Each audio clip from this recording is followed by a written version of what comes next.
Ako si Li Cheng, isang sikat na head chef sa Beijing. Nagtatrabaho ako sa kusina mula noong ako ay 15 taong gulang hanggang ngayon na 45 na ako. Nakapagluto na ako para sa mga pangulo at di mabilang na mga negosyanteng pandaigdigan. Lahat sila ay nagpupuri na ang lutuing Chino ang pundasyon ng lahat ng pagkaing Asyano. Ang Lao, Vietnam, Hapon at Korea ay naimpluwensyahan namin. Ganoon din ang pagkaing Pilipino.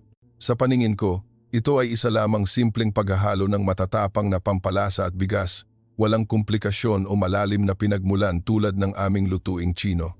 Ngayon, naglakbay ako sa Pilipinas dahil inimbitahan akong maging hurado sa Asian Food Competition sa Maynila. Sa totoo lang, ayaw kong pumunta. Sa aking isip, ang Pilipinas ay isang maliit na bansa na puno ng mga turista, matinding traffic at hindi malinis na street food. Ngunit iginiit ng organizer na kailangan akong pumunta para sa pagiging impartial, tumawa ako sa isip ko. Anong impartiality? Paanong makukumpara ang pagkaing Pilipino sa pagkaing Chino? Lumapag ang eroplano sa Naya ng bandang hapon. Lumabas ako ng eroplano ng may pagod. Ang mainit at maalinsangang hangin ay dumating na parang pugon. Ang amoy ng mga pampalasa ay lumutang, kasama ng malakas na ingay ng sasakyan mula sa labas. Nagreklamo ako sa sarili ko. Bakit napakalaki ng airport na ito ngunit napakagulo ng pamamahala? Ang daming taong naglalakad, ang mga sign ay nakakalito. Sinundan ko ang mga sign para kunin ang bagahe, ngunit ang trolley ay dumulas dahil sa basang sahig mula sa pag-ulan. Paglabas ko ng airport, sumakay ako ng taxi papunta sa hotel sa gitna ng lungsod. Sobrang traffic. Malakas ang pagbuhos ng ulan. Ang mga kotse, motor at tricycle ay nagsisiksikan sa kalsada. Ang taxi ko ay mabagal na umusad. Tumingin ako sa labas ng bintana at nakita ang mga nakamotorsiklo na may suot na makukulay na raincoat na mahusay na nag-iikot sa traffic. Umiling ako. Gaano ito kadelikado? Ngunit nakangiti sila at nagbabati na parang walang nangyayari. Ang driver ng taxi ay isang lalaking may edad na nagsasalita ng putol-putol na Ingles. Mabuhay po. Galing kayo sa China, hindi po ba? Tumango ako. Ngumiti siya ng malapad. Ang pagkaing Pilipino ay napakasarap, subukan niyo po. Ngumiti ako ng mapang-uyam sa isip ko. Anong sarap? Ang pagkaing Pilipino ay puro anghang, asim at tamis. Walang yin-yang na balanse tulad ng lutuing Chino. Ang hotel na tinutuluyan ko ay malapit sa Ilog Pasig. Marangya ang silid, ngunit hindi pa rin ako mapakali. Binuksan ko ang telebisyon at nanood ng lokal na balita. Nakita ko ang imahe ng mahabang traffic. Ang mga tao ay siksikan na naghihintay ng bus. Naisip ko, ang bansang ito ay hindi kayang ayusin ang anuman. Kung China ito, magkakaroon kami ng mabilis at mas organisadong subway system. Kinagabihan, hindi ako makatulog. Ang tunog ng ulan na tumatama sa salamin ay walang tigil. Ang amoy ng pagkain ay lumabas mula sa ibaba ng hotel, amoy ng tanglad, luya at dahon ng kalamansi. Sumimangot ako. Masyadong matapang, hindi maselan.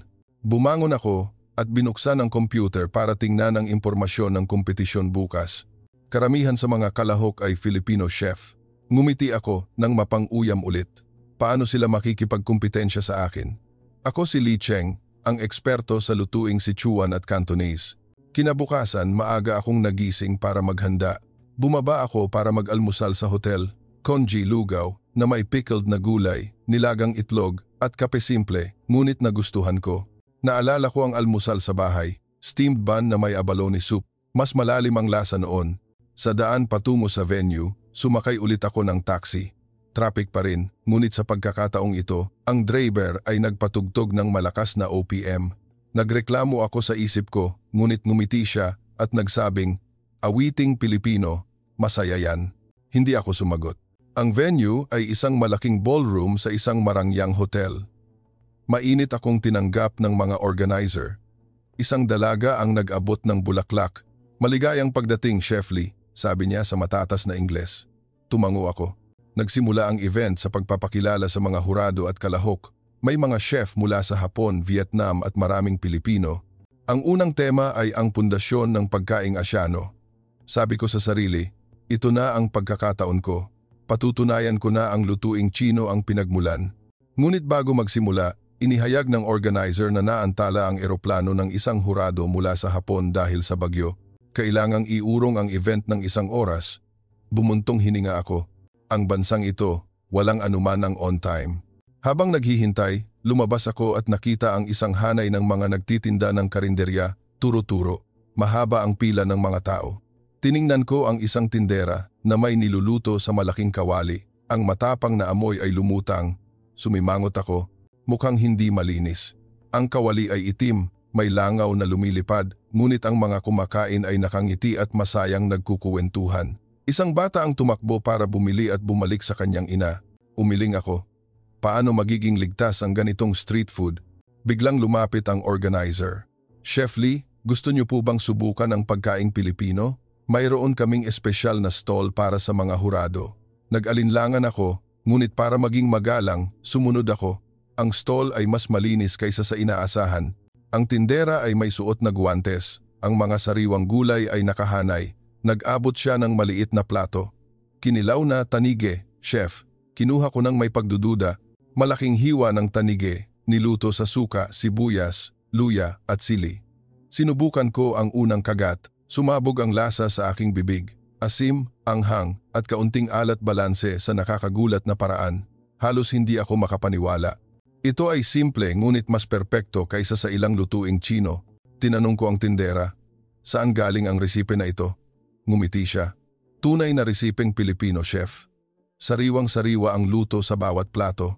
Tumahimik ako ng ilang sandali. Nagsimulang manginig ang luma kong ideya. Ngunit hindi pa rin ako umamin. Naisip ko, aksidente lang ito.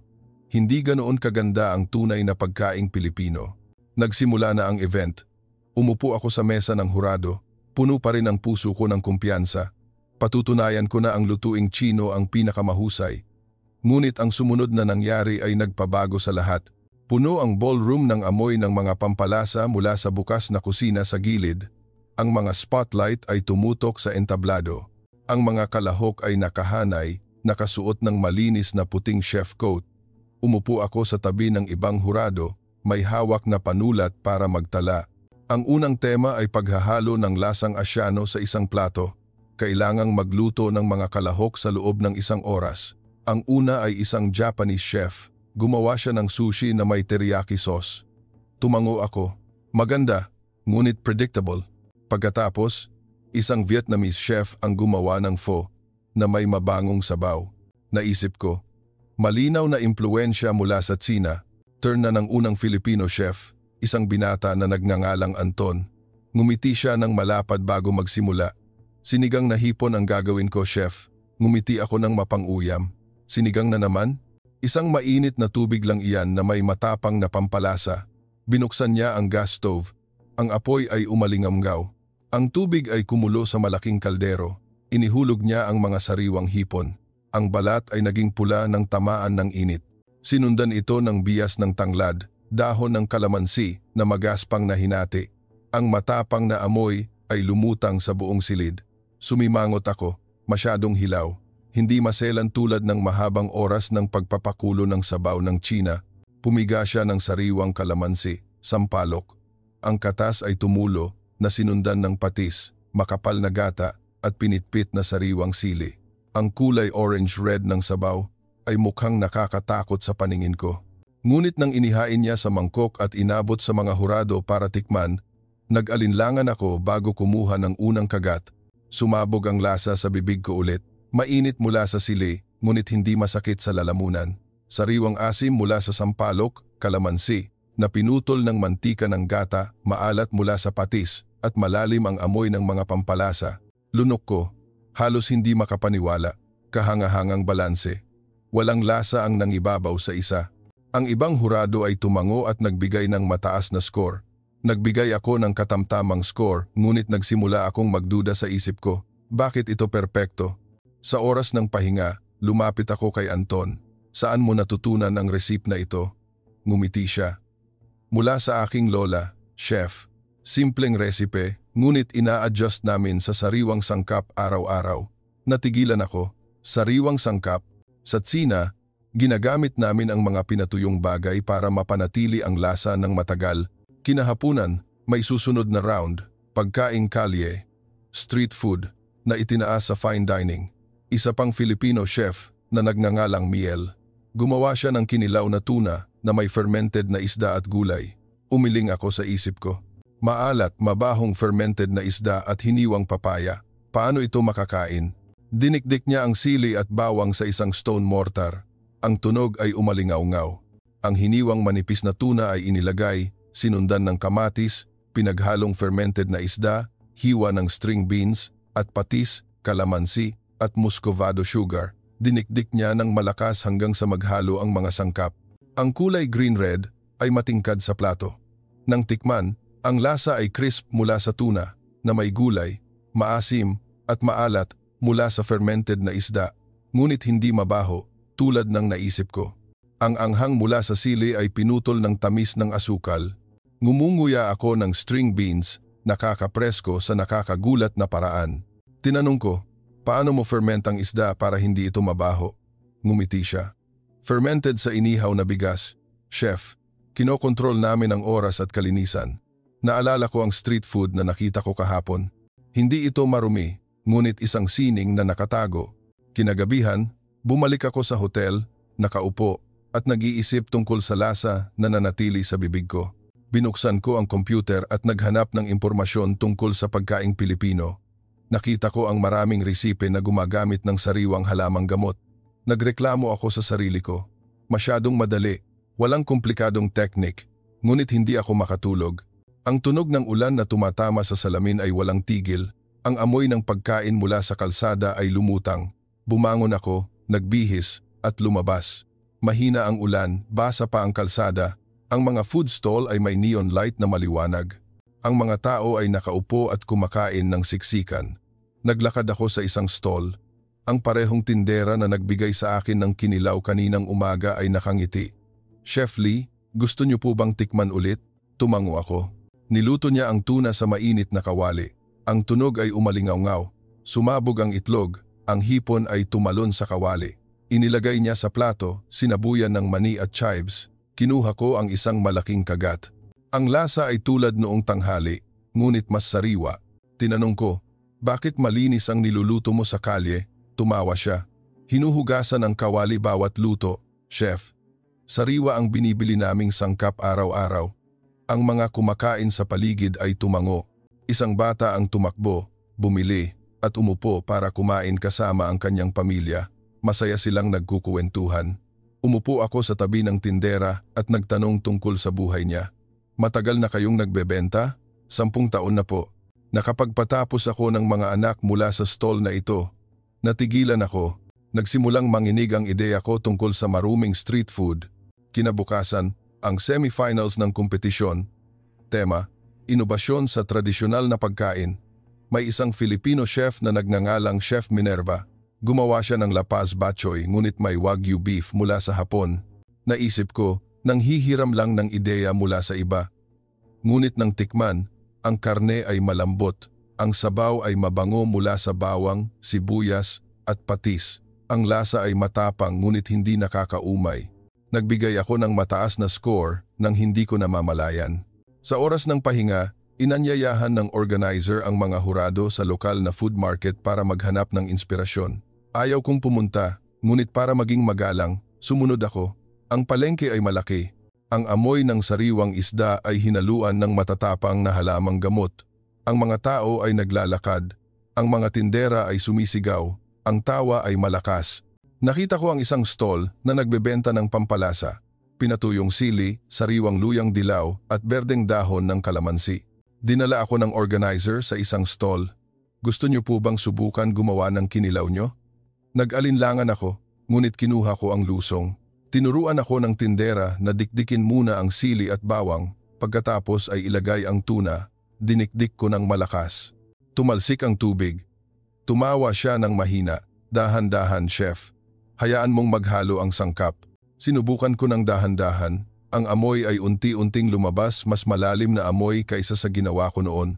Tinanong ko, bakit gumagamit ang pagkaing Pilipino ng maraming sariwang halamang gamot? Sumagot siya, sariwa ang tunay na lasa, chef, at mabuti sa kalusugan. Naalala ko ang lutuing Tsino na gumagamit ng mga pinatuyong bagay para mapreserba. Iba talaga.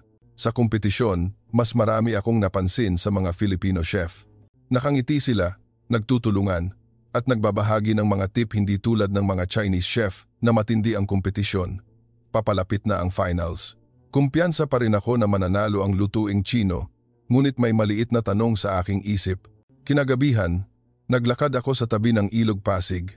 Ang ilaw ay sumasalamin sa tubig. Ang tunog ng Filipino music ay mahina. Umupo ako at kumain ulit ng street food. Sa pagkakataong ito, chicken inasal. Malambot ang manok, mabango ang sarsa, mabango ang bigas. Naisip ko, baka nagkamali ako sa simula, ngunit bukas na ang final round. Tatanggapin ko ba kung manalo ang pagkaing Pilipino? Mabilis na dumating ang araw ng finals.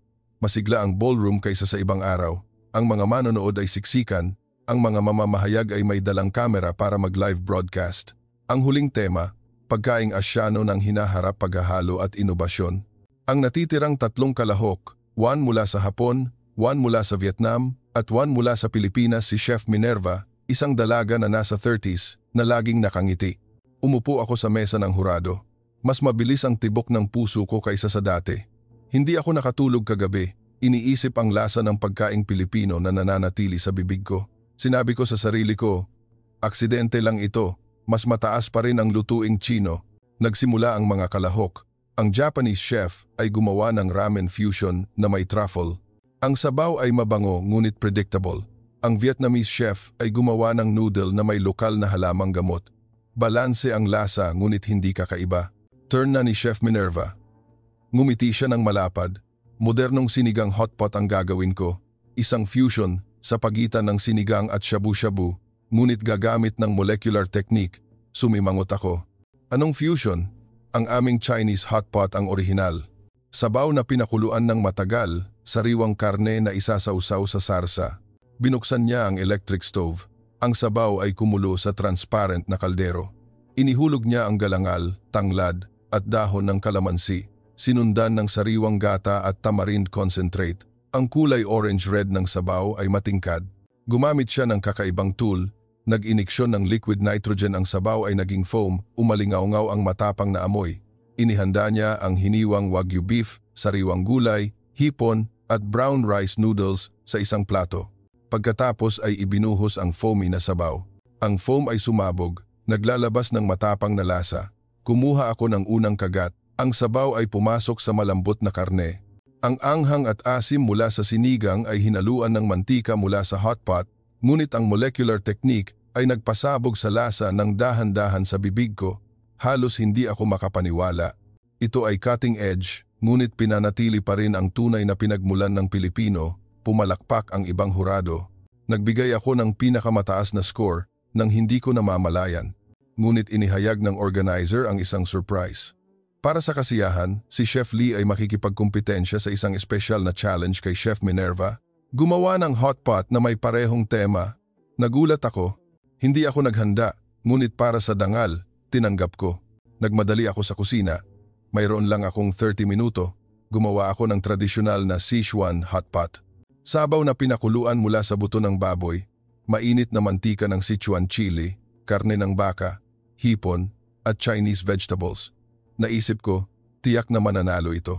Naglagay ako ng sabaw sa mainit na kaldero, inilagay ang karne, ang tunog ay umalingaw-ngaw. Ang mabangong amoy ng sili ay malakas. Ngunit nang tikman ng mga hurado, tumango sila ngunit hindi kasing excited tulad ng kay Chef Minerva. Tikman ko ang sarili kong luto. Ang lasa ay anghang at manhid, ngunit mabigat sa sili. Walang sariwang asim tulad ng Filipino hotpot. Talo ako. Pumalakpak ang mga manonood kay Chef Minerva. Nanalo siya. Nanatili akong nakatayo. Ang aking pagmamataas ay nanginig. Umalis ako sa entablado at umupo sa tabi ng Ilog Pasig mag-isa. Ang paglubog ng araw ay sumasalamin sa tubig na kulay ginto. Pumasok sa isip ko ang salita ng tindera. Sariwa ang tunay na lasa. Kinagabihan, bumalik ako sa palengke na pinuntahan ko kahapon. Bukas pa rin ang mga food stall. Bumili ako ng sinigang na hipon mula sa parehong tindera. Tikman ko ng dahan-dahan. Ang balanse ng lasa ay kahanga-hanga. Tinanong ko, bakit perpekto ang pagkaing Pilipino? Ngumiti siya. Kasi ina-adjust namin ayon sa panahon at sa kumakain, chef. Hindi kami nakakabit sa fixed na recipe. Umupo ako at kumain mag-isa. Biglang tumunog ang telepono. Tumawag ang assistant ko mula sa China. Chef, kumalat na ang video ng kompetisyon sa Weibo. Ang mga tao ay nagkokomento na natalo ang lutuing Chino sa Pilipino.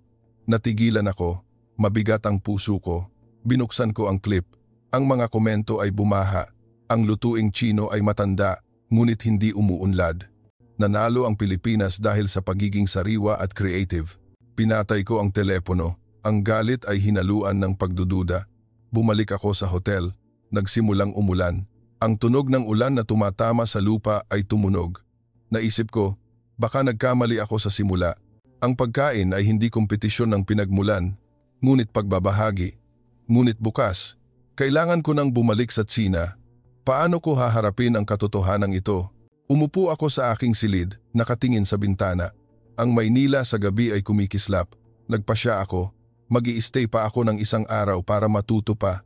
Tinawagan ko ang organizer. Gusto kong sumali sa Filipino Food Workshop bukas. Maari ba? Masaya siya. Sige po, chef. Kinagabihan, nakatulog ako ng mahimbing sa unang pagkakataon. Ang tunog ng ulan ay naging isang magandang kanta. Nagsimula ang bagong umaga sa Maynila na may mahinang sikat ng araw na dumaan sa bintana ng hotel. Maaga akong nagising, uminom ng mainit na black coffee sa balkonahe, nakatingin sa kalsada sa ibaba. Ang mga kotse ay nagsimulang gumalaw ng dahan-dahan, ngunit ang mga nakamotorsiklo ay nag-iikot pa rin ng mahusay.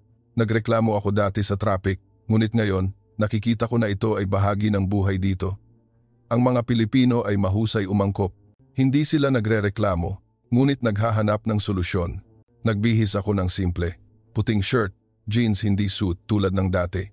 Ngayon, pupunta ako sa Filipino Food Workshop sa palengke ng Maynila. Nagpadala ang organizer ng maliit at malinis na van para sunduin ako. Ngumiti ng malapad ang driver. Kumusta, Chef Lee? Tara na sa market. Nagpatugtog siya ng mahinang Filipino music. Tinanong ko, anong kanta ito? Sumagot siya, lumang kanta, chef. Masarap pakinggan. Ngumiti ako. Hindi na ako nagreklamo. Ang kotse ay dumaan sa mga lumang lugar. Ang mga bahay na yari sa kahoy ay nakataas. Ang mga dambana ay nakahanay. Ang mga tao ay humihinto at nagdadasal bago umalis ng bahay. Ang amoy ng incense ay hinaluan ng amoy ng almusal puto at dinuguan na niluto sa charcoal stove. Ang tunog ay umalingaw-ngaw. Tiningnan ko ang mga estudyante na nakasuot ng puting shirt at asul na shorts na kumakain ng masaya. Nakarating kami sa palengke sa tabi ng Ilog Pasig. Masikip ngunit maayos. Ang mga stall ay nagbebenta ng sariwang isda. Ang malalaking hipon ay tumatalon pa rin sa basket. Ang berdeng kangkong at malalaking mabangong dahon ng basil ay sariwang-sariwa. Naghihintay si Chef Minerva. Ngumiti siya. Maligayang pagdating, chef. Ngayon, matututunan natin kung paano gumawa ng tradisyonal na kare-kare. Tumango ako. Naglakad kami sa bukas na kusina sa likod ng market. Isang matandang kusinera na nagngangalang na Yupin ay nakangiting bumati. Dito ka matututo, hiho? Nakasuot siya ng apron na may disenyong bulaklak. Ang kanyang mga kamay ay magaspang ngunit mahusay. Binuksan niya ang gas stove. Ang apoy ay umalingaw-ngaw.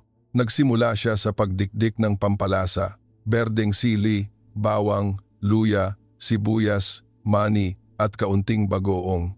Dinikdik niya sa lusong. Ang tunog ay umalingaw-ngaw. Ang kamay niya ay umiikot ng may kasanayan. Ang matapang na amoy ng pampalasa ay lumutang. Tinanong ko, bakit kailangan pang dikdikin? Bakit hindi gumamit ng blender? Tumawa siya. Mas mabango ang dikdik, hiho. Masyadong mainit ang blender. Nagbabago ang amoy. Sinubukan kong magdikdik. Nanginig ang kamay ko. Tumalsik ang sili. Dahan-dahan niyang hinawakan ang kamay ko.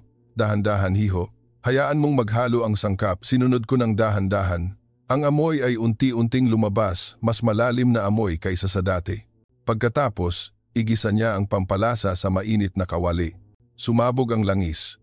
Ang tunog ay umalingaw-ngaw. Sinundan ito ng makapal na gata, hiniwang manok, patis, muscovado sugar, talong at dahon ng sili. Hinalo niya ng dahan-dahan. Ang sabaw ay kumulo, kulay green at matingkad. Tikman ko ang unang kagat. Ang lasa ay matapang, mantika mula sa gata, alat mula sa patis, matamis, at anghang mula sa sili, ngunit hindi masakit. Ang gulay ay crisp, Ang manok ay malambot. Natigilan ako. Paano ito balanse? Ngumiti si Na Yupin. Ina-adjust ayon sa lasa, hiho, tikman at dagdagan. Walang fixed na recipe. Habang nagluluto, nagkuwento si Chef Minerva. Ang pagkaing Pilipino ay pag-aangkop. Chef, anong gulay ang mayroon sa anong panahon? Iyon ang gamitin. Naalala ko ang lutuing Chino na nakakabit sa fixed na resipe. Iba talaga. Umupo kami at kumain ng kare-kare na may mainit na kanin, jasmine rice, manipis na butil. Ngumuya ako ng dahan-dahan. Ang lasa ay malalim. Tinanong ko si Na Yupin, gaano na kayo katagal nagtitinda ng pagkain? Sumagot siya, 50 taon na, hiho. Nakapagpatapos ako ng mga anak at apo mula dito. Tumingin ako sa paligid ng market. Ang mga bumibili at nagtitinda ay nakangiti, nagbabati na parang pamilya. Kinahapunan, nag-aral kami ng Filipino dessert, madja blanca at leche flan. Ibinanlaw ni Na Yupin ang malagkit na bigas sa malaking kaldero.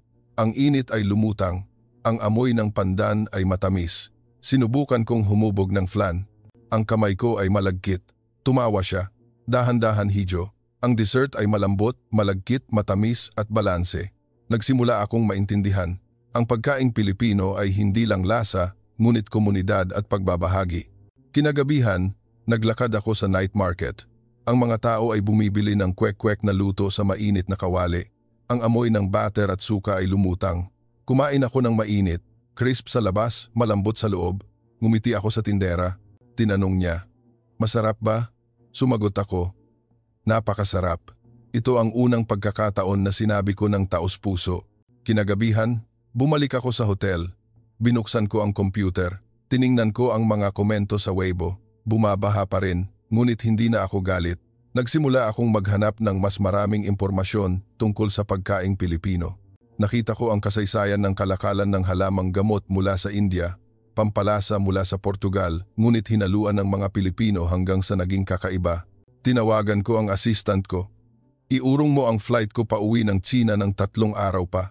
Nagulat siya. "Chef, anong nangyayari?" Sumagot ako, "Nag-aaral ako. Bukas, pupunta ako sa organic farm sa labas ng lungsod para makita ang sariwang sangkap." Nakatulog ako, nangangarap ng hotpot na may foam. Ang lasa ay nanatili sa bibig ko. Kinabukasan, dinala ako ng van palabas ng Maynila, patungo sa organic farm sa Laguna, Cavite. Mas maluwag ang kalsada kaysa sa inaasahan. Ang mga puno ay luntiang nakahanay sa magkabilang gilid. Ang malamig na hangin ay pumasok sa bintana. Ang amoy ng basang lupa ay lumutang, hinaluan ng amoy ng sariwang damo. Ang driver ay nagpatugtog ng lumang Filipino love song. Tinanong ko, "Anong kanta ito?" Ngumiti siya. "Lumang kanta, chef. Gusto nyo?" Tumango ako. Masarap pakinggan. Ang farm ay malawak. Ang berdeng bigas ay gumagalaw sa hangin. Ang mga manok ay naglalakad sa lupa ng malaya. Naghihintay si Chef Minerva kasama ang may-ari ng farm, isang lalaking nasa 50s na nagngangalang Lolo Sumang. Nakasuot siya ng plaid shirt at malapad na straw hat. "Maligayang pagdating, Chef Lee. Tara na at tingnan ang mga sariwang bagay." Dinala niya kami sa vegetable patch. Ang mga kamatis ay pula, nakakabit pa sa tangkay. Ang matatamis na mais ay mataba. Ang malalaking mabangong dahon ng sili ay sariwang-sariwa. Nang kinuha, tinanong ko, "Bakit organic ang tanim nyo?" Sumagot si Lolo Sumang, "Mabuti sa kalusugan, chef, walang kemikal. Maganda ang lupa, malakas ang halaman. Tunay na lasa." Kinuha niya ang kamatis para tikman. Kinagat ko ang una. Ang matamis na tubig ay tumulo. Natural na asim at tamis. Natigilan ako. Iba sa market ng China. Tumawa siya. "Sariwa mula sa puno hanggang sa plato, chef. Hindi namin iniimbak ng matagal." Naglakad kami sa chicken coop. Ang mga manok ay malayang naglalaro. Kumuha si Lolo Sumang ng sariwang itlog mula sa nest. "Ngayong umaga lang ito, chef. Hawak ko ang mainit na itlog. Ang balat ay basa pa. Naalala ko ang mga itlog sa supermarket ng China na matagal na nakaimbak." Pagkatapos, nagluto kami ng tanghalian sa hut sa tabi ng bukid. Sinindihan ni Lolo Sumang ang charcoal stove. Ang tunog ng kahoy na sumasabog ay umalingaw-ngaw. Nagluto kami ng malambot na tortang talong, adobong kangkong at ensaladang itlog na maalat. Tumulong ako sa paghiwa ng gulay. Ang kamay ko ay hindi pa sanay, ngunit masaya. Ang amoy ng usok ay hinaluan ng amoy ng sariwang gulay. Nang kumain, ang itlog ay crisp sa labas, malambot sa loob. Ang kangkong ay crisp. Ang ensalada ay maasim, maalat at maanghang balanse. Ngumuya ako ng dahan-dahan. Ang sarap. Ang lasa ay matapang talaga. Ngumiti si Chef Minerva. Ito ang charm ng pagkaing Pilipino, Chef. Magandang sangkap, kaunting luto, ngunit perpekto. Kinahapunan, tiningnan namin ang fermentation ng bagoong. Binuksan ni Lolo Sumang ang clay jar. Ang maalat at mabangong amoy ay lumutang. 3 buwan na fermented ito, Chef, sa inihaw na bigas at asin. Naisip ko na mabaho ito, ngunit ngayon, mabango at nakakagana. Sinubukan ko ang kaunting bagoong. Ang lasa ay maalat at balanse. Hindi mabaho tulad ng kinakatakutan ko. Sa daan pabalik, tinanong ko si Chef Minerva, paano umunlad ang pagkaing Pilipino at naging cutting edge? Sumagot siya, naghahalo kami, Chef. Mula sa India, Tsina, Portugal, ngunit ina-adjust namin para sa amin. Hindi kami nakakabit. Natigilan ako. Ang Tsina ay nakakabit sa lumang pundasyon, ngunit minsan hindi ito flexible. Kinagabihan, bumalik ako sa hotel ngunit huminto muna sa night market sa Quiapo. Siksikan ang mga tao ngunit masaya. Ang mga stall ay nagbebenta ng pansit luglog. Ang amoy ng sabaw ay mabango. Umorder ako ng isang mangkok. Ang sabaw ay matapang mula sa pinakuluang buto. Malambot ang karne, malambot ang noodle, maasim at maanghang na sili at suka. Sinipsip ko ang mainit na sabaw, mainit sa tiyan. Umupo ako at kumain mag-isa, nakatingin sa mga tao sa paligid. Pamilya na nagtatawanan, bata na naglalaro, turista na kumukuha ng litrato. Ngumiti ako sa tindera, tinanong niya, Chef galing China, hindi po ba? Masarap ba? Sumagot ako, ito ang pinakamasarap na nakain ko. Tumawa siya ng malakas. Kinagabihan, binuksan ko ang Weibo para tingnan ang mga komento.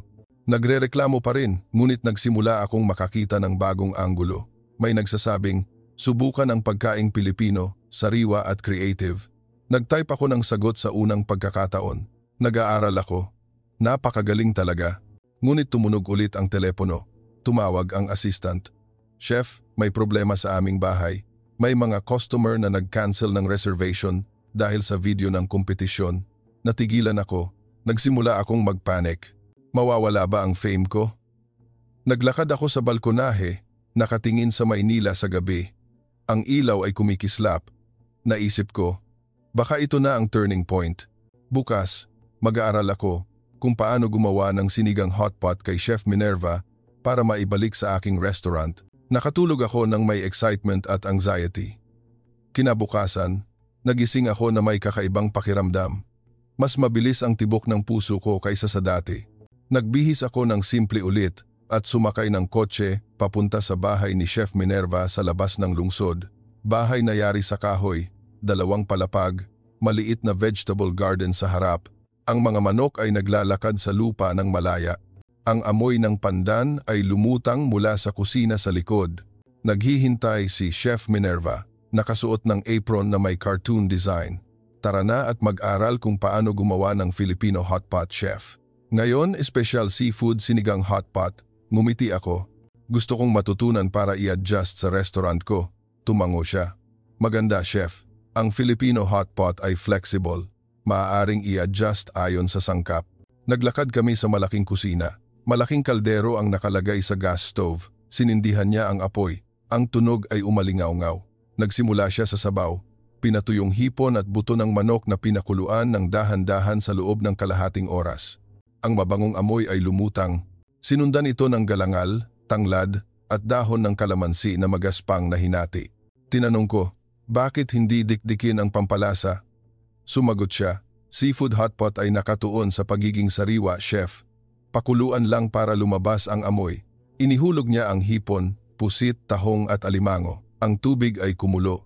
Pagkatapos, pumiga ng sariwang kalamansi, tamarind concentrate, patis, magaspang na pinitpit na sili, at makapal na gata. Hinalo niya ng dahan-dahan. Ang kulay orange-red ng sabaw ay matingkad. Ang amoy ng seafood ay hinaluan ng matapang ngunit balanse na halamang gamot. Sinubukan ko ang sabaw. Ang lasa ay asim, alat, anghang at mantika sumabog sa bibig ko. Sariwa mula sa dagat, ngunit mabango sa halamang gamot na Pilipino.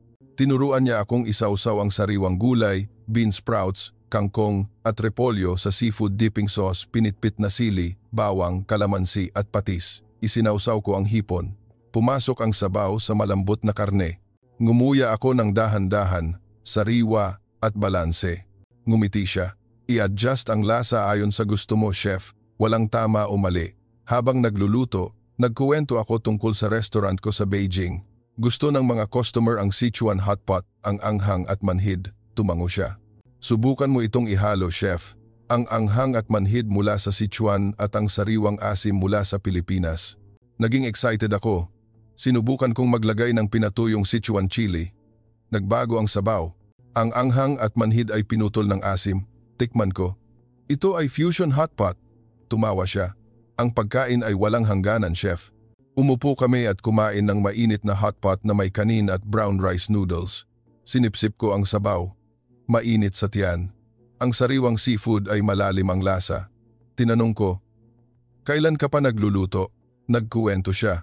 Mula sa aking ina na nagbebenta ng Filipino food, karinderya, natuto ako mula sa market araw-araw. Naalala ko ang sarili ko. Natuto mula sa aklat at sikat na guro sa China. Iba talaga. Kinahapunan, pumunta kami sa dagat malapit sa Cavite, Batangas para bumili ng sariwang seafood. Dinala ako ni Chef Minerva sa seafood market. Ang mga bangka ay nakadaong. Ang maamoy na amoy ng dagat ay lumutang. Ang mga alimango ay malaki. Gumagalaw pa ang mga sipit. Ang mga hipon ay tumatalon sa basket. Pumili ako ng masasarap na alimango. Sumigaw ang tindera, sariwa ngayong umaga, chef. Tumawad ako. Tumawa siya. Magaling makipagtawaran ang Chinese chef. Bumalik kami sa bahay. Nagluto ulit kami ng seafood hot pot na may sariwang sangkap. Mas matapang ang lasa. Kumuha ako ng litrato at ipinadala sa assistant ko. Sumagot siya, Chef, nagtatanong na ang mga customer tungkol sa bagong menu mula sa Pilipinas. Ngunit kinagabihan, tumunog ulit ang telepono. Ang may-ari ng malaking restaurant sa Beijing, Li Cheng, natalo ka sa kompetisyon. Bumababa ang fame ng restaurant. Nag-cancel ang mga customer. Kung hindi mo aayusin, tatanggalin kita. Natigilan ako. Lumubog ang puso ko. Bigyan niyo po ako ng oras para ayusin. Sumagot siya, 1 linggo. Kung hindi bumuti, tapos na. Ibinaba ko ang telepono. Nanginginig ang kamay ko. Naglakad ako sa balkonahe ng bahay ni Chef Minerva. Nakatingin sa paglubog ng araw. Kulay orange. Ang dagat ay tahimik. Naisip ko, mawawala ba ang lahat? Ang fame ko sa loob ng 10 taon sa kusina? Lumapit si Chef Minerva. Anong problema, chef? Nagkuwento ako. Tumahimik siya sandali. Chef, ang pagkain ay hindi kompetisyon, ngunit pagbabahagi. Kung taos puso ka, susundan ka ng mga customer. Ang luha ko ay umagos, ngunit natatakot ako na mawala ang lahat. Kinagabihan, hindi ako nakatulog. Ang tunog ng alon na tumatama sa baybayin ay umalingaw-ngaw. Naisip ko ang pamilya ko sa Tsina. Ang anak ko ay bata pa. Anong gagawin ko? Maagang-maaga, nagising ako at gumawa ng fusion hot pot mag-isa. Hinalo ang Sichuan at Pilipino. Ang sabaw ay manhid, ngunit sariwang asim. Tikman ko, ngumiti ako. Ito na ang solusyon. Tinawagan ko ang may-ari ng restaurant. May bago akong menu, Chinese-Filipino hot pot. Ilulunsad sa susunod na linggo. Nag-alinlangan siya, ngunit sumang-ayon. Kung hindi maganda, tapos na talaga. Humarap ako kay Chef Minerva. Tulungan mo ako. Ngumiti siya. Sige po, sabay tayong gagawa. Ngunit sa isip ko, nagpapanik pa rin ako. Ang pressure mula sa Tsina ay dumating. Magtatagumpay ba ako? Mabilis na dumating ang araw ng desisyon. Lumipad ako pabalik sa Beijing na may mabigat na puso ngunit puno ng pag-asa. Ang naiya ay masigla pa rin tulad ng unang araw, ngunit ngayon, ngumiti ako sa staff na yumukod. May hawak akong maliit na bag na puno ng pinatuyong halamang gamot na Pilipino, galangal, tanglad, dahon ng kalamansi, at ang sulat kamay na resipe ng fusion hot pot ni Chef Minerva. Umalis ang eroplano. Tumingin ako sa Maynila na unti-unting lumiliit. Ang sikat ng araw ay kumikislap sa ilog Pasig. Naisip ko, binago ako ng 3 araw na ito magpakailanman. Nakarating ako sa Beijing ng gabi. Malamig ang hangin. Nagmadali akong umuwi. Ang anak ko ay tumakbo at yumakap. Umuwi na si Papa. Nagtanong ang asawa ko ng may pag-aalala, kumusta? Ngumiti ako. Ikuwento ko sa iyo. Ngunit sa isip ko, naroon pa rin ang pressure mula sa banta ng may-ari. Kinabukasan, pumunta ako sa malaking restaurant sa gitna ng lungsod. Tiningnan ako ng mga staff nang may pagdududa. May bumulong tungkol sa video ng kompetisyon. Nagtawag ako ng meeting. Ngayon, ilulunsad natin ang bagong menu, Chinese-Filipino Hot Pot. Nagulat sila. Chef, gusto ng mga customer ang lumang style. Sumagot ako. Subukan nyo. Ito ay innovation. Nagsimula akong magpakulo ng sabaw ng buto ng baboy at pinatuyong hipon ayon sa resipe ng Pilipino. Naglagay ng galangal at tanglad na dinala ko. Ang kakaibang amoy ay lumutang sa buong kusina. Sumimangot ang mga staff ngunit tumulong. Hinalo ko ang pinatuyong Sichuan chili para sa anghang at manhid. Ang sabaw ay kumulo, kulay orange-red. Bukas ang restaurant sa tanghali. Siksikan ang mga customer, ngunit may nag-cancel. Tumayo ako sa harap ng restaurant, bumati ng may ngiti. Ang unang grupo ng mga customer ay umorder ng bagong hot pot. Naglagay ako ng foamy na sabaw. Ang tunog sa kusina ay umalingaw-ngaw pa rin sa aking tainga. Umupo ang unang grupo ng mga customer sa malinis na mesa. Naglakad ako at inabot ang menu. Subukan ang bagong Chinese-Filipino hot pot. Sariwang pinakuluang sabaw, hinaluan ang lasa ng dasang mundo. Nag-alinlangan sila, ngunit ngumiti. Sige, subukan namin. Nagmadali ako sa kusina, hinalo ang kumukulong sabaw. Inihulog ko ang manipis na hiwa ng karne ng baka, frozen river shrimp, hipon, mula sa Pilipinas na rushed order, pusit, at crisp na kangkong. Ang matapang na amoy ay lumutang. Ang Sichuan chili ay manhid, pinutol ng sariwang asim mula sa tamarind at kalamansi. Inilagay ng mga staff sa mainit na kaldero sa mesa ng customer. Ang tunog ng karne na isinasausaw sa sabaw ay umalingaunggaw. Ang unang customer ay tumikim ng sabaw. Wow! Ang anghang at manhid, ngunit nakakapresko, hindi nakakaumay. Ang isa pa ay ngumuya ng malambot na karne. Sumabog ang lasa. Mabilis na kumalat ang balita sa Weibo. Ang bagong hotpot sa restaurant ni Li Cheng ay mas masarap kaysa sa orihinal na Sichuan. Bumaha ang mga customer sa restaurant. Tumayo ako sa harap, bumabati ng may ngiti. Ang tawa ay malakas. Ang amoy ng halamang gamot na Pilipino at Chino ay lumutang, ngunit pumasok ang may-ari. Seryoso ang mukha. Li Cheng, tumaas ang reservation, ngunit hindi pa ako naniniwala. Subukan nyo hanggang sa pagtatapos ng araw, tumango ako, ngunit gumaan ang pakiramdam ko. Pagsapit ng gabi, umalis ang huling customer. Umupo ako at binilang ang benta, ubos lahat. Tinapik ako ng may-ari sa balikat. Nakaligtas ka, binago mo ang restaurant namin. Ngumiti ako na may luha sa mata. Salamat sa pagkakataon, sir. Kinagabihan, tinawagan ko si Chef Minerva. Ang menu ay hit, tumawa siya. Kita mo na, chef, ang pagkain ay tulay na nag-uugnay sa puso. Tumahimik ako sandali. Lumabas ang lumang ideya. Ang pagkain ay hindi pagmamay-ari, ngunit pagbabahagi. Ang kadakilaan ay nagmumula sa pag-aaral, hindi sa pagyayabang tungkol sa pinagmulan. Umupo ako sa kusina mag-isa, nakatingin sa hotpot na mainit pa rin. Ang foam ay unti-unting nawawala. Naisip ko ang unang hotpot sa Maynila. Ito ang simula. Bumangon ako at nagsulat ng bagong sign. Fusion hotpot, Sichuan meets sinigang, at nagdagdag ng ilang Filipino dishes pa. Kinabukasan, dumating ang mga mamamahayag para interviewin. Chef Lee, bakit nagbago ang isip mo? Sumagot ako. Dahil tinuruan ako ng Pilipinas na ang magandang pagkain ay pagkain na nagpapangiti sa mga tao, hindi nagpapatunay kung sino ang mas mataas. Kumalat ang video ng interview. Ang reservation ay tumaas. Ang mga customer mula sa buong China ay dumagsa para tikman. Umupo ako sa balkonahe ng bahay ko, nakatingin sa mga bituin. Alam ko na, ang pandaigdigang katotohanan ay ang paglago ay nagmumula sa pagpapakumbaba, matuto mula sa iba at ibahagi. Ngunit hindi pa ako tapos. Magbubukas ako ng branch sa Pilipinas para magpalitan ng kultura ng pagkain. Mabilis na lumipas ang ilang buwan. Ang restaurant ko sa Beijing ay naging popular. Siksikan ang mga customer araw-araw. Ang fusion hotpot ay mabenta. Nagdagdag ako ng bagong menu. Kare-kare na may Chinese duck stew, kinilaw na may roasted Sichuan peanuts. Bawat plato ay fusion, ngunit pinanatili pa rin ang pagiging kakaiba. Umupa ako ng Filipino chef para tumulong sa pagtuturo sa mga staff. Ang tawa sa kusina ay malakas. Ang amoy ng halamang gamot na Pilipino ay lumutang hinaluan ng sili ng China. Nagbukas ako ng bagong branch sa Shanghai at nagplano para sa Maynila. Madalas tumawag si Chef Minerva. Chef Lee, kailan handa ang branch sa Pilipinas? Tutulungan namin kayong maghanap ng lugar. Ngumiti ako. Malapit na. Ako mismo ang pupunta. Ngunit bago umalis, nagdaos ako ng farewell party para sa mga staff sa restaurant sa Beijing. Gumawa ako ng seafood sinigang hot pot, ang unang recipe na natutunan ko sa kanya. Kumulo ang sabaw. Ang mga staff ay masayang sumausaw ng karne. Itinaas ko ang baso.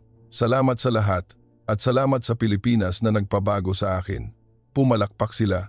Ang luha ko ay umagos. Kinagabihan, nagsulat ako ng liham para sa anak ko.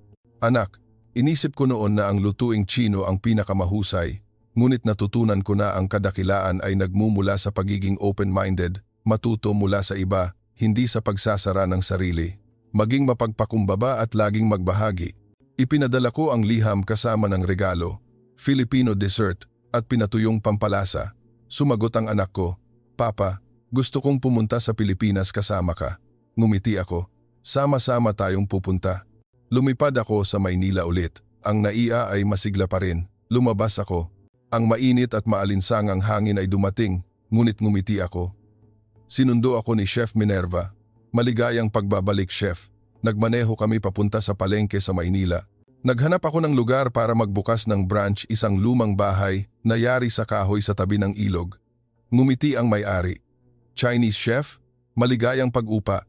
Inayos ko ang restaurant, hinaluan ng Chinese at Filipino style. Mesa na yari sa kahoy, pader na pinalamutian ng Chinese lantern at dahon ng saging. Ang unang araw ng pagbubukas. Ang mga customer na Pilipino at turista ay dumagsa. Tumayo ako sa harap ng restaurant, bumabati ng may manu po.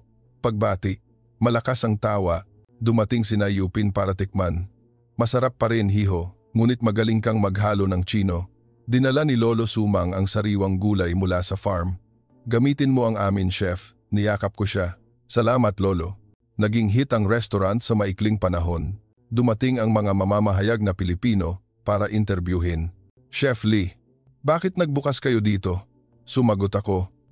Dahil tinuruan ako ng Pilipinas na ang pagkain ay pag-ibig at koneksyon, hindi kompetisyon. Kumalat ang clip. Naging tulay ako ng kultura ng pagkain ng China at Pilipinas. Umupo ako sa tabi ng ilog Pasig sa gabi. Ang paglubog ng araw ay kulay ginto. Naisip ko ang unang araw na dumating ako ng may pagmamataas. Ngayon, mapagpakumbaba at masaya ako. Alam ko na, ang tunay na paglago ay nagmumula sa pag-iwan sa ego, pagiging open-minded na matuto, at pagbabahagi sa mas malawak na mundo. Mabilis na lumipas ang isang taon. Ang branch ko sa Maynila ay naging meeting point ng mga nagmamahal sa pagkaing Chino at Pilipino. Siksikan ang mga customer araw-araw. Ang fusion hotpot ay mabenta. Ang mga Filipino chef ay nag-on-the-job training. Nagdaos ako ng workshop, nagtuturo kung paano maghalo ng lasa. Ang tawa sa kusina ay malakas. Ang amoy ng galangal na hinaluan ng sibuyas ay lumutang. Tumayo ako at nakatingin, nakangiti ng may pagmamalaki. Naging partner ko si Chef Minerva. Nagplano kaming magbukas ng Asian Fusion Food Institute. Ang mga binata at dalaga mula sa China at Pilipinas ay nagtitraining ng magkasama. Nagtuturo ako ng pagpapakulo ng sabaw ng China. Nagtuturo siya ng pagdikdik ng pampalasa na Pilipino. Tumatawa sila kapag nagkakamali, ngunit natututo mula sa pagkakamali. Ang pamilya ko ay lumipat sa Pilipinas. Ang anak ko ay nag-aaral sa international school. Mahusay siyang magsalita ng Tagalog. Papa, mas gusto ko ang kinilaw kaysa sa hotpot. Tumawa ako. Maganda iyan, anak. Laging maging open-minded. Nagbukas ang asawa ko ng Filipino dessert shop sa branch. Nagbebenta ng Maja Blanca at Leche Flan. Gusto ng mga Pilipinong customer ang lambot at tamis ng China. Isang araw, nagdaos ako ng malaking event, Asian Fusion Food Festival sa tabi ng Ilog Pasig. Malaking entablado. Chinese lantern na hinaluan ng mga Filipino parol. Ang mga food stall ay nakahanay. Chinese Filipino seafood, Peking duck kare-kare, kinilaw na may roasted Chinese pork. Siksikan ang mga tao. Ang mga turista ay kumukuha ng litrato. Ang tunog ng Filipino music na hinaluan ng Chinese lute ay umalingaw-ngaw. Umakyat ako sa entablado. Inisip ko noon na ang lutuing Chino ang pinakamahusay, ngunit tinuruan ako ng Pilipinas na ang kadakilaan ay nagmumula sa pag-aaral at pagbabahagi. Ang pagkain ay hindi naghahati sa bansa, ngunit nag-uugnay sa puso. Ang palakpakan ay malakas. Ngumiti si Chef Minerva sa tabi ko. Nagtatagumpay tayo, Chef. Dumating sina Yupin at Lolo Sumang para kumain. Malaki ang pinagbago mo, Hiho. Yumukod ako. Salamat sa pagtuturo niyo, Lolo. Umupo kami at kumain ng mainit na hotpot. Ang sabaw ay malalim. Tikman ko ang huling kagat. Ngumiti ako ng malapad. Kinagabihan, naglakad ako sa tabi ng ilog mag-isa. Puno ng bituin ang langit. Ang mga bangka ay dahan-dahang lumulutang. Naghagis ako ng barya sa tubig. Nagdasal na sana ay patuloy na iugnay ng pagkain ang mundo. Madalas akong bumabalik sa China. Nagtuturo ng workshop doon. Ang mga bata ay excited sa halamang gamot na Pilipino. Sariwang-sariwa, ngumiti ako, oo, at nagtuturo ito sa atin na maging mapagpakumbaba. Ngayon, ako si Li Cheng na bago. Hindi isang mapagmataas na head chef, ngunit isang tagapagbahagi. Nagbukas ako ng foundation para isulong ang fusion food, tumutulong sa mga bagong chef mula sa Asia. Sa tuwing umuupo ako at kumakain ng hotpot, naalala ko ang unang araw sa Maynila. Ito ang simula ng paglalakbay na walang katapusan. Ang Pilipinas ay hindi lang bansa, ngunit isang guro na nagturo sa akin ng pagpapakumbaba, pagiging sariwa at pagbabahagi. Iyan ang tunay na himala. Itinaas ko ang baso ng hotpot para sa Asia na naghahalo at uminom ako ng isang malaking lagok. Ang balanse ng lasa ay malalim sa puso ko magpakailanman.